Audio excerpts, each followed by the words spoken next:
Hey, are fights with you over before the bad guy finishes his monologue? Is your favorite conflict resolution method a few rounds of fisticuffs?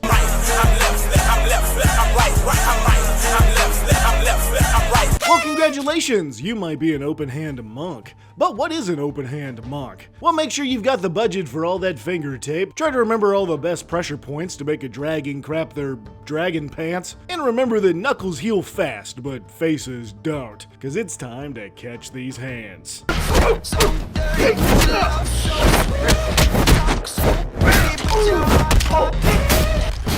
Wow, here we are once again back to the monk. And I know you guys are dying for me to talk more about 2024 subclasses, though I'm not sure why. This book is not my favorite. But just be patient, we're gonna get there, I promise. I just gotta cover some more of the best when it comes to the golden oldies way back from the dark ages that was 2014. And since monks are so popular and not at all a point of contention within this community, let's dive right in with legitimately one of my favorite high-level late-game subclasses in 5e period. You see, combat is so integral to most TTRPGs that it's considered, along with roleplay and exploration, one of the three pillars of what makes these games fun. And that makes sense. Sometimes talking it out with bad guys just doesn't work. Not every lich is gonna have a change of heart after massacring a few nations. So when a fight breaks out, you want someone who knows how to scrap. The way of the open hand is a monk that specializes in delivering justice directly to their enemies, up close and personal. And while they may dabble in the occasional bow staff or keep a set of nunchucks handy, their favorite weapons are first and foremost their fists. Yeah, it's this kind of dynamic combat that really hooked me when I first started playing, and also part of the reason I love playing this game so much. And although I understand some of the griping about monks from a technical standpoint, I don't know, man, you just can't deny the satisfaction of slugging the DM's most annoying and hateful big bad evil guy directly in their stupid f***ing face. But first, do you wish your table had a little more table? Are you always ready to game, but just need a portable setup that matches your lifestyle? Tabletop Tables may have just found the simplest solution to an all too common problem by elevating your gaming experience, literally. With a sleek yet simple design, Tabletop Tables offer a wide range of customization to meet any gaming needs, or when you're done or need to take that game on the go, all you need to do is pack it away and take it with you. Meaning you can break this bad boy out anywhere, just in case you want to challenge savants in the park or introduce your youngest cousins to the crushing defeat of Monopoly. But not only do you get so many ways to enhance your gaming experience with clip-on accessories galore, Tabletop Tables Table for your tabletop is the best new way to reduce clutter, create more space, and get back to the good stuff. You can find all this and so much more over on the Kickstarter in the description below, but pay attention to those stretch goals because even more accessories are on the way. Now, if you'll excuse me, I'm off to the park to get my ass kicked in checkers again, but a huge thanks to Tabletop Tables for sponsoring the show. And now, back to the video. So you want to learn the best way to defeat your foes by delivering quick and meaningful justice right to the old yam bag. Well, you'll need to learn how to throw a mean punch, which means we're gonna start out as a monk. Monks are a very specific martial class when it comes to D&D, playing a more of a skirmisher type that specializes in diving into combat and backing out when the fight gets congested. So we immediately get abilities to complement this playstyle, like unarmored defense to make your AC equal to your dexterity and wisdom score, as well as martial arts to turn your succulent slaps into deadly weapons. This means we can punch with a d4 of damage and use dex instead of strength on the attack and damage rolls, as well as take an extra attack as a bonus action if we attack to that turn. And while I don't love the fact that our martial arts die starts so low, this does quickly start getting better, so I don't worry about it too much. Because we immediately jump to second level to get key points, which we can spend to do a variety of monk techniques, like patient defense to take the dodge action as a bonus action, step of the wind to dash as a bonus action, or flurry of blows to gain an additional whap on your bonus action unarmed strike. And that last one is the monk staple, giving you 3 attacks per round and 4 by level 5. But it's even more important for us, so pay attention to that later on. Because we'll also get unarmored movement, one of the best monk features that gives you an extra 10 feet of movement now now, and even more later if you're not wearing any armor, as well as dedicated weapon to focus your ki on a weapon you're proficient in to turn it into a monk weapon for you as long as it's not too heavy. But wouldn't you know it, it's already 3rd level, and all of that training eventually paid off. And while monks of the other orders have learned fancy tricks like sneaking through the shadows or shooting beams of light or multiple ways to chug a beer, you've stayed focused on the things monks are best at: whooping ass. This gives you 3 additional techniques that complement your flurry of blows, allowing you to pull off at least 2 of these moves in quick succession. Now, as you land hits with your flurry, you can either trip your opponent, forcing them to make a dexterity saving throw or be knocked prone, push your opponent, causing a strength saving throw or be tossed 15 feet away, or disrupt their ki, forcing them to stall and give up on opportunity attacks.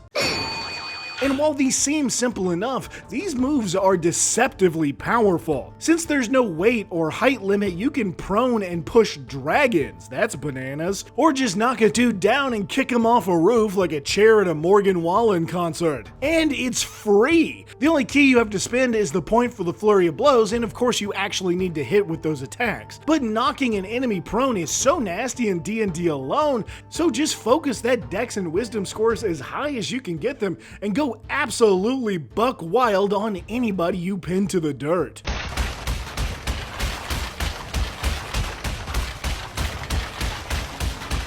man, I think you got him. You want what he's having? No. That's what I thought. Justice for Gotham. We also get deflect missiles, which is pretty dope, letting you pluck bullets right out of the air and flick those bad boys back by spending your reaction in a ki point, as well as ki fueled attack, which is a little underwhelming, but you can make an attack if you spin ki but didn't take the attack action. 14th level gets a slow fall, a busted ability, pretty much making you immune to falling damage unless you jumped out of a plane or something, as well as quickened healing, which you'll probably forget about. Which means we're already at level 5 with extra attack for 2 attacks per round, 3 with a bonus action, and 4 with a flurry of blows, along with Stunning Strike, one of my favorite monk abilities that unfortunately got hard nerfed in 2024. So I'm gonna go ahead and ignore that. Letting you spend your ki on an attack that lands to stun a target until the end of your next turn. Stunned creatures obviously can't move, and all attacks have advantage against them, but most notably they also automatically fail dex and strength saves, which you have plenty of. So stun with the first few punches and then send baddies sailing off cliffs faster than the guy who invented the Segway. It's real, trust me, don't look it up, it's sad. Because it's 6th level and we'll grab Wholeness of Body, a once a day buff that recharges your hit points equal to 3 times your monk level as an action, so 18 points now but 60 at level 20, that's pretty wild, as well as ki empowered strikes to make your fists magic, so we can peel off some pretty perilous punches while pummeling poltergeists. 7th level means evasion for no damage on successful dex saves and only half damage on failures, and stillness of mind to end a charm or frightening as an action. 9th level upgrades our unarmored defense to pull off some nudo shit and run directly over water and up walls. And 10th level gives us purity of body for immunity to disease and poisons, so we can survive blasts from a green dragon and then down a nice bottle of bleach. But it's level 11 where we become one with ourselves and achieve tranquility. Now each day we enter a state of pure sereneness, giving us the effect of the Sanctuary spell that lasts all day. And while Sanctuary isn't insanely powerful, no creature being able to attack you until you break the spell is pretty good, as this forces them to succeed on a wisdom save or pick another target, or if they have no other target, just lose the attack entirely. Weirdly, this makes you kind of like a human shield, but without being able to directly attack. It's an odd ability, but I like the added protection. That is, until you choose violence. Level 13 gives us the Tongue of the Sun and Moon, letting us understand and speak to any creature that also speaks a language. Diamond Soul at level 14 for proficiency in all saving throws, and the ability to re-roll them for a key point if you fail. And Timeless Body at 15th level to never have to worry about sore backs or achy knees, since we no longer feel the effects of aging or need to eat or drink. Weird. Which means it's finally our last open hand ability, and the one I'm sure you've all been waiting for. This is the Quivering Palm.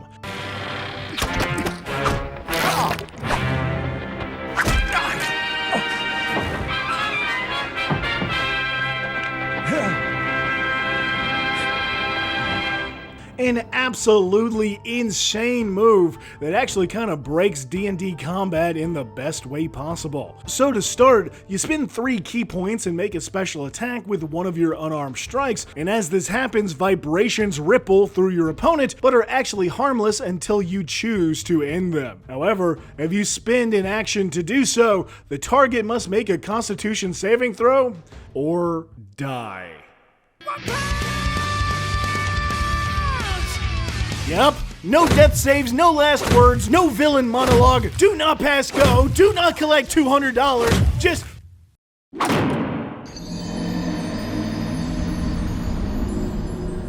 Check it! Lich! Dead! Strahd! Dead! Dragons! Dead! A motherfucking Tarrasque! Dead! What in the absolute good googly goddamn moogly were you thinking? This is so incredibly stupid and broken, and I absolutely f***ing love it. I need to calm down. Everything's fine. Amanda. I'm an adult. To rewind a minute and catch my breath. Yes, this move is insane. And while success may be tough for monsters if you've maxed your wisdom save, high-level creatures still have high constitution and legendary actions. So what happens on a successful save? On a success, they take 10d10 necrotic damage for 3 key points? Me. Hot damn. The Quivering Palm is so cool. It's incredibly powerful, amazingly thematic. It's kinda perfect.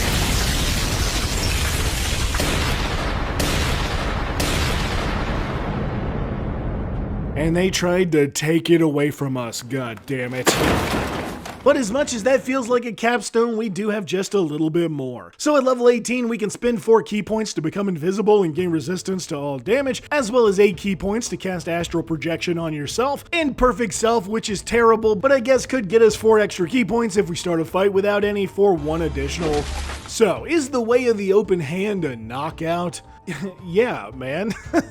This is seriously one of the strongest late game subclasses ever, and can even one-shot druids out of their insane wild shapes and shape changes. I kinda love everything about the way of the open hand though, not just Quivering Palm. The open hand techniques synergize really nicely with your stunning strikes and give you a good amount of crowd control in the fight. And while all monks seem to struggle with the first 10 levels or so, you skyrocket in the late game to an insane degree. Making dragons fall on their face or pushing giants off a cliff is enough to be fun, but doing all this and then snapping your fingers to make a celestial Empyrean die of a massive coronary is the icing on the cake I didn't know I needed. So, yeah, it's rad, man. I love the open hand monk. I love its abilities. I love all the flavor. If you can, you might even grab feats like Crusher for even more crowd control, or dip into Fighter for action surge in a fighting style. But besides that, this monk is done. Pack it up, send it in, and punch it out.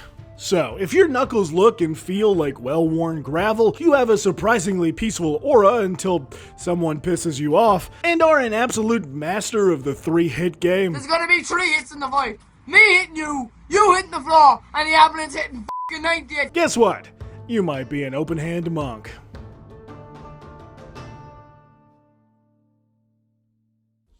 Hey guys, thank you all so much for watching. Sorry about my voice in this episode. I think reading through the Open Hand Monk made me a little sick with how broken it was. I'm just kidding. I love it. I love being sick. But I hope you all are having a fantastic day. And if you like this video, maybe send it to your favorite monk in your party. But if you really like what I do, a nice comment goes such a long way to getting us in the algorithm, so I really appreciate that. And if you want to support me just a wee bit more, you can always hop over to the Patreon for just $1, where top-tiered patrons get games DM'd by me. So to those guys, Sora, Sin, King Osiris, Miles, Yards, Tedsy, and Spider Lover, you all are the best, and I can't wait for next session.